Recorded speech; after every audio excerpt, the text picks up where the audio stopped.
Hey everyone, it's been a while since I made a video. I've had a lot of stuff going on. I'm not going to get into all of it. But anyway, what is accurate knowledge? It's interesting because I've heard that terminology many times as a former Jehovah's Witness that you must have accurate knowledge, and on your own, you would not be able to understand the Bible at all.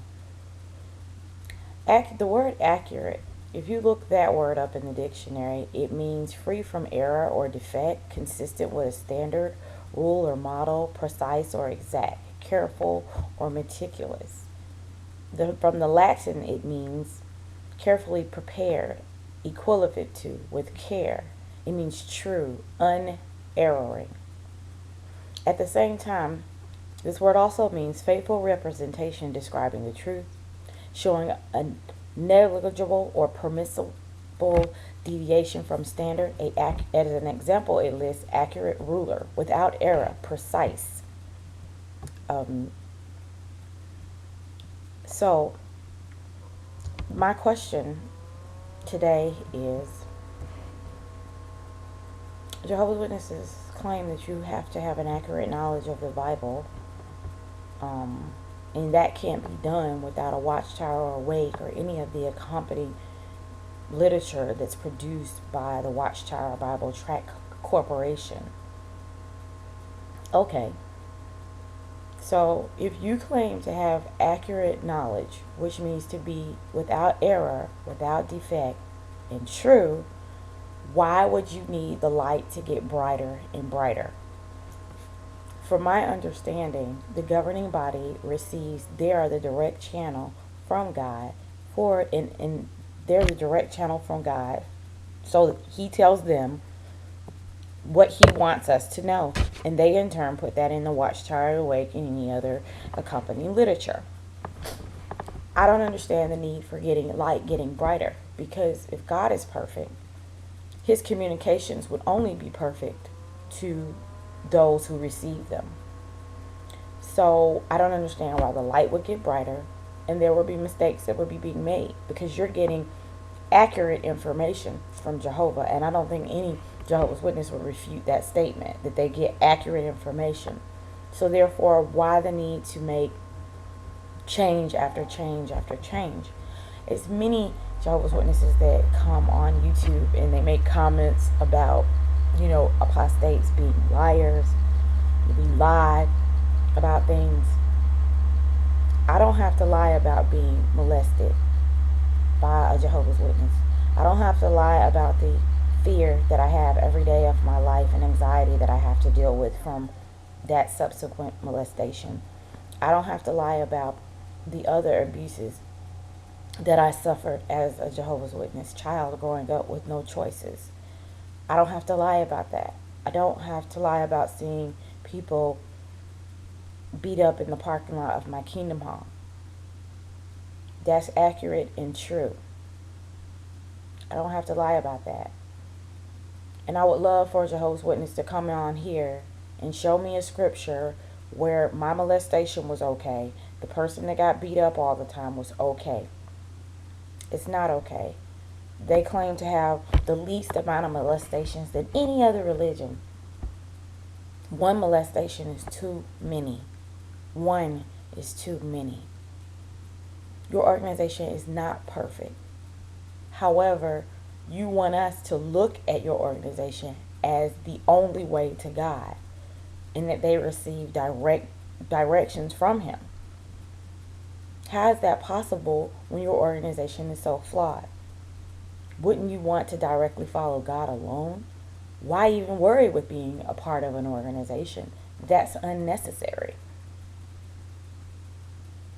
If you look at the Bible, I don't think Noah was a Jehovah's Witness. I don't think that Ezekiel, I don't think that David was a Jehovah's Witness.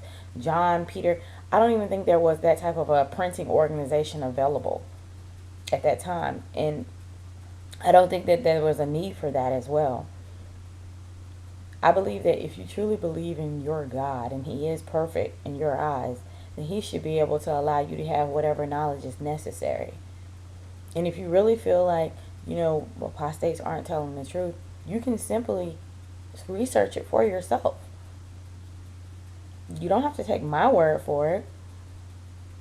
My other thing is that if you want to stay a Jehovah's Witness, then you have the right in this country to stay in that organization. My only concern is that you have a 503c charity status. That status needs to be removed because you do not help anyone. You are not charitable to anyone. So therefore, I believe that you should be allowed to exist. But then you need to pay taxes to exist, just like any other business, because you are a business. You're not a religion. You say that the Watchtower Bible Tract Society is the true channel from God. We don't have any laws that cover channels from God. So therefore, I believe that you should pay taxes. I don't care. Continue to do whatever you want to do. You can do what you want to do. But I just don't feel as if I should have to be woken up on Saturday mornings, you knocking on my door, just like you don't want me to come to your door and to tell you things about any belief systems that I have. I have the right to not to be plagued by any of your belief systems. Now, if you guys want to buy some land and go move out to the middle of nowhere and operate out there and pay your taxes, I'm more than happy to continue to allow you to do that. I have a brother and a mom that is still within this cult. And I feel like you have the right to continue that. There's many people that will probably disagree with me and they will want their loved ones back. I want my loved ones back too, but that may be something that might not happen.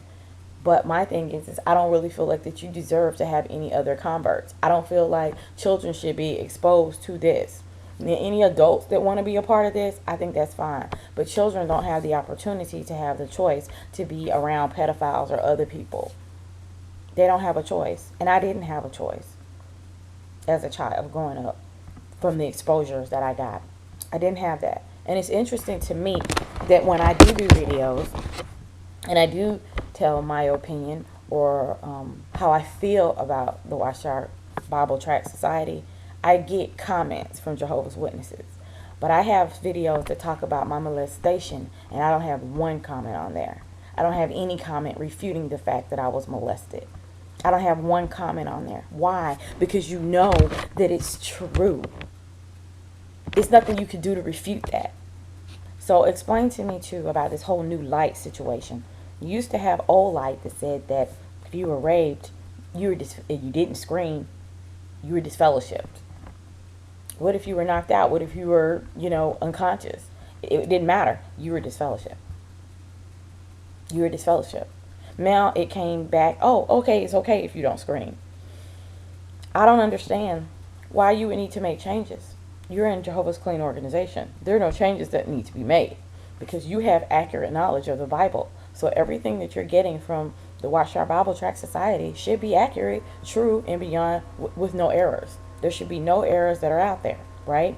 The fact that there were upheavals in Bethel and people had to be, kicked out or cleansed in the 80s. That shouldn't have never happened. You are God's direct line of communication. He should be communicating you accurate information. If he is not communicating accurate information, who are you communicating with? That's my question. And I would love for any Jehovah's Witnesses to tell me, and don't throw any scriptures at me because you need to tell me why you're not getting accurate information. That's not scriptural. That's just factual. Why is the information that you're receiving not accurate? As you say, your knowledge has to be accurate to become a Jehovah's Witness. You're not getting accurate information because if it was accurate, there would be no need for you to change your doctrines because it would always stand true. If you look at the Bible, and you look at the story of Jesus and how the Savior was to come, you will see there's no place that story or that account changed. It was always foretold the same exact way. It was always the same. There was no need for God to give new light about how that was supposed to transpire. However, Jehovah's Witnesses, you continually have to change things. Why is that? And please don't give me the whole imperfect men situation because that doesn't mean anything because you're the direct channel to God. And because you're the direct channel to God, you're getting direct information from him. So basically, by extension, if you're having to change it, that means that you're not talking to God. You're talking to someone that's fallible. So I just would like you to explain that to me. And I mean, I would just like to see your information. If you want to leave a video response or you want to leave a comment, that's great. All I would like to know is just explain your accurate knowledge and why that the knowledge that you get isn't accurate. Why is it inaccurate? Why does it constantly have to be changed? And then once you do make your response, notice how all your responses will be probably word for word the exact same thing. I would like to hear responses that show that you actually used your mind to make the response and not something that is a stock JW answer. Tell the truth. If I told you directions on how to get somewhere and you didn't arrive at that location, I didn't give you the correct direction. That's just the truth. If you didn't follow those directions, if you followed the exact direction I gave you, you didn't end up at where you were supposed to get to, I didn't give you the correct information. So answer the question. Why are you not being given correct information? And your information is having to be changed. You have to get new light. Don't look at old books. Don't look at old information because you have new light now. The thing is that, let me ask you this question. You have your New World Translation Bible, right? Right. Okay. What's the necessity in buying a new one every year? It shouldn't be. Should be the same, right? There's no need for any new light there. You've used the same Bible over and over, so there's no so you can use that old literature. Why wouldn't you be able to go back, pull some old literature off the shelf, and find the same accurate information that you have right now? There should be no changes happening because you are the direct line to God. There is nothing fallible about your organization. You have Jehovah's Clean organization. There should be no pedophilia. There should be no children being molested. You have the channel to God. He's telling you what to do. He deemed your organization is the clean, only true religion. Why are you having these issues? There should be no issues. You yourself said that you will be able to know the difference between other religions and you. Right now, you're looking all the same. You having the same issues the Catholics are having. You having the same issues that the other organizations are having. You shouldn't be having this based on your logic because you're receiving your God's direct channel on earth. So explain that to me. And I don't want to hear about men being imperfect. This isn't about men. This is about your channel. Your channel is supposed to be to him. So you should be getting accurate directions of what you're supposed to do. So you shouldn't have these issues. There would be no reason for a pedophile to come into your congregation because you're directed by God's channel. And he should weed all that out before that happens. Anyway, I would love to hear your answers and responses to my questions because, like I said, accurate information. If you're getting accurate information, none of these things should happen. If you're God's organization, none of these things should happen. You shouldn't have any of this happening. You should not have these things happening. And if you want an example of that not happening, just check out Jesus and his apostles. There was no molestation the children spoke about in the Bible from in between them. There was no, beatings or anything of women in between them. You didn't see that going on. All I'm asking is, why do you have to have new light if you're God's only channel? You should be getting accurate information. There will be no needs for corrections or changes. That's all. Explain it. Explain why you have to have the changes. The other thing is that if everything that apostates are saying are 100% lies, it's easy enough to prove every last one of them as a fallacy. Prove to me that I wasn't molested. You come here, you show me that I wasn't molested. You can't do it. You're not going to be able to do that. You're not going to be able to do it. Prove to me that I wasn't raped. You're not going to be able to do that. It's not going to be able to happen. My friend who her mom was beat up by her husband and the elders supported him proved that she wasn't beat up and her finger wasn't broken and she didn't have a concussion. You're not going to be able to do it. You're not going to be able to do that. But I welcome the chance. I'm giving you the opportunity to do so. So I look forward to your responses. Have a great day.